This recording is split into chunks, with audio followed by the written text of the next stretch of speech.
What's up, everybody? We're going to be reacting to the new Total War news that they decided to humbly give to us. Here we go. Overdue to really dig into battle a little bit. I know everyone's super eager probably to see in-engine stuff. Last time I got a message on my phone midstream from people in the developer team who said, show the footage, show the game, too much talking. Yeah. But it's obviously important. Well, we all want to see gameplay. They can talk all they want, but I definitely need to see some gameplay and what their vision is. Like, we want to bring everyone on board, make sure that everyone's thoughts and feedback is even more relevant because it's sort of, we had a chance to bring everyone on the journey of the line. And we're not used to showing the game this early on. You're not used to seeing our games this early on, so I think it's very important for us to be able to set that context and talk about where we're coming from and why we're showing it. Exactly. So I just wanted to make sure everyone home, or if they're downstairs in the studio, knew what we were going to be running through today. But I also want I want to reintroduce you. So for people who missed the last one or caught it on a recap video, would you care to introduce yourself? So Life, you were here last time. You've got the. It's fine. Go to the highlights. Why don't you see some game? Ooh, look at that. Alright. This is a conceptual art piece here. Actually looks, needs some red versus purple. Hopefully they don't have that same thing like in Pharaoh, how there were designated colors between red and green. That was not good. We want flags. We want banners attached to the factions, so we have some flavors in that sense. Not outside of England. We don't know any other versions of Wally. I think it's where's Walter and Joe? How can I dominate the skirmishing phase? Okay, here's the player unit cards. We have what? Oh man, widgets. We got 1, 2, 3, 4, 5, 6 widgets. It has almost like a Bannerlord style-esque UI there. Well, it's still early on. It's hard to say how far they're going with that, but I can definitely see them coming with banners there. They have banners, which is awesome. How can I set up that first clash of the lines? And then, okay, now the lines have clashed. What do I do now? So a little bit more of that stuff. All right, this is their creative direction. I'm not sure if this is gameplay, but this is gameplay. This looks fantastic. The siege engines there. Oh man, this looks good, but it looks like a conceptual art piece. I'm not sure if this is gameplay. It's definitely conceptual art. Yeah. Something we're gonna come back to in a bit. Fair few people asking if a lot about where historically it was always attacked from the worth it. Okay, so this looks like a game engine render here. In that, castle. if you think of a single map, like we call it a layout. Like here's our layout for Paris. Okay. This is just one version of it. Mind you, Paris is a major city. It is huge along the rivers. That we can put together in an editor, right? You have to consider a lot of campaign hooks. Of course, the classic legacy example is campaign buildings, right? You've constructed a massive minster, like a cathedral. You want to see it represented in battle. You upgraded your walls. Exactly. The moats. Yeah. You want to see it out. And with Medieval 3, we want to push that angle even more so, right? We talked a lot about rewriting history and leaving your mark on the world, and I think that's where it's really important to represent, okay, what have I done to my cities? Like, what people are living there? Are they wealthy? What culture are they from? How dense is the city population?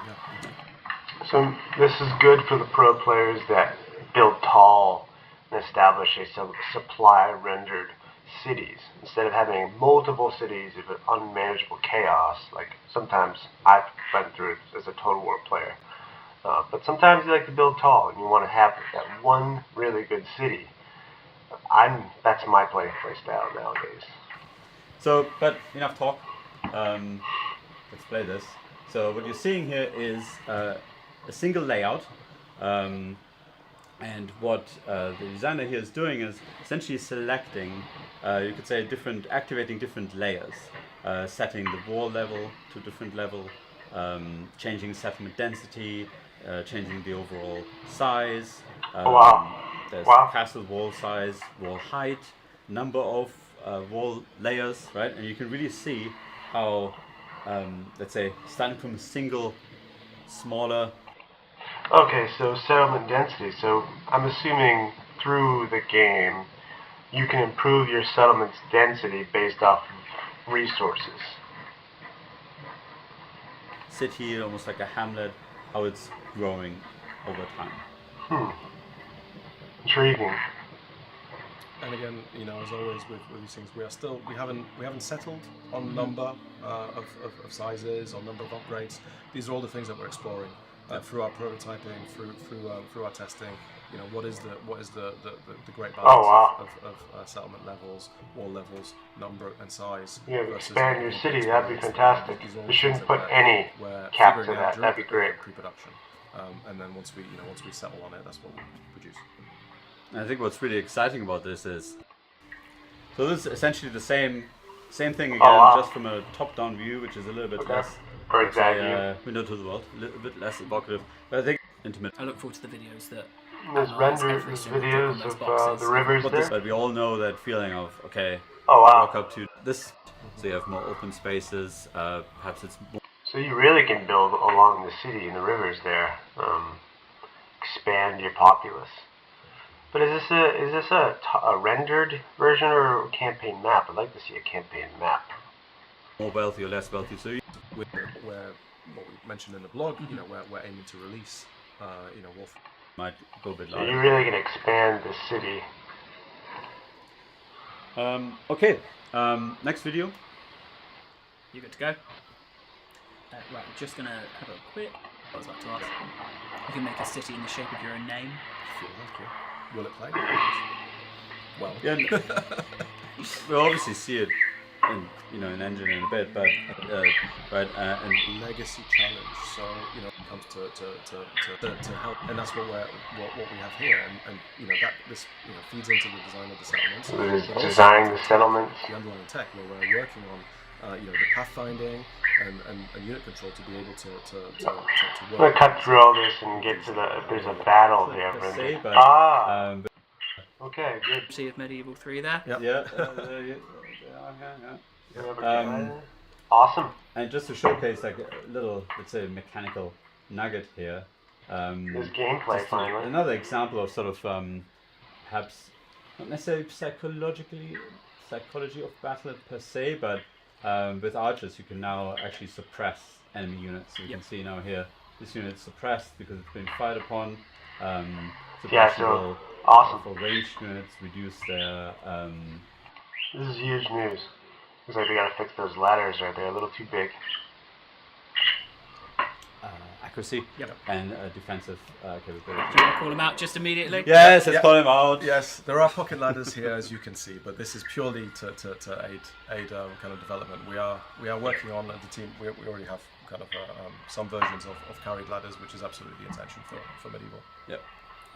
They said it before they even popped up. They're like, I bet it's going to be pocket ladders. And it is for our pre-production prototyping because it's just quicker, more instant. You'll also notice the size of the ladders because they're there to accommodate the different wall sizes. True. So yeah, this is purely work in progress. Rendering. Yes, I can confirm that we are working on ladders carried by I'm liking the look of it already. For the final game. And maybe next time we stream battle, you'll see that. I like the units so far. I think hopefully we see some entities falling down. That's always a cool spectacle that everyone. I'm always a big advocate of having more combat animations traced through motion capture. Hopefully they did that for their units as a sequential. I'd love to volunteer myself to be an actor in that. That'd be fantastic. Loves, but I think it was always such a cool thing, especially in titles like Rome 1 or Rome 2, like so that stand on the walls, feeling the pressure and the last defense of the tower with your elite units, and I think this is going to replicate. It's really cool. Yeah, less space on the walls, so I think that's what's really cool about that. Maybe I'm skipping ahead, but saying that, let's skip ahead and see what else is here. Spawning arrows to allow for moments, the of entities and then pushing and staying together and holding. Oh, look at that! And morale and the psychology. I like the varied wall settlement issues from aesthetic. these improvements that we're looking at. It almost gives me a vibe of Total War For the next Pharaohs. segment, I'll have to do some shenanigans. Has the same Okay, type of look. then shall I throw us over to the question? Indeed. So let's. I mean, honestly, let's just see what comes up. It's there's some challenges around this, but that's our intention. That if you have a siege, you should be able to hold off. Don't name it to the cross, but there's maybe 8 to 11 units as a defender. You should hold off like a 20 old school full stack, right? And obviously that's only possible if you have measures on your hands to actually apply that damage. Yeah. Walls help with. When you pre-production Wow. kind of builds here. So, I'm and as really we- liking it. Show so you the far. entire process from the. Thank you. Absolutely. Thank you very much. I'm really liking it so far. I think the game has a lot of potential. It's long overdue. Total War Medieval 3. Hopefully they do it justice, and I hope that it will be released within this year or next year. Very unlikely it's this year, but I'm definitely looking forward to that and wishlisting it as well on my channel.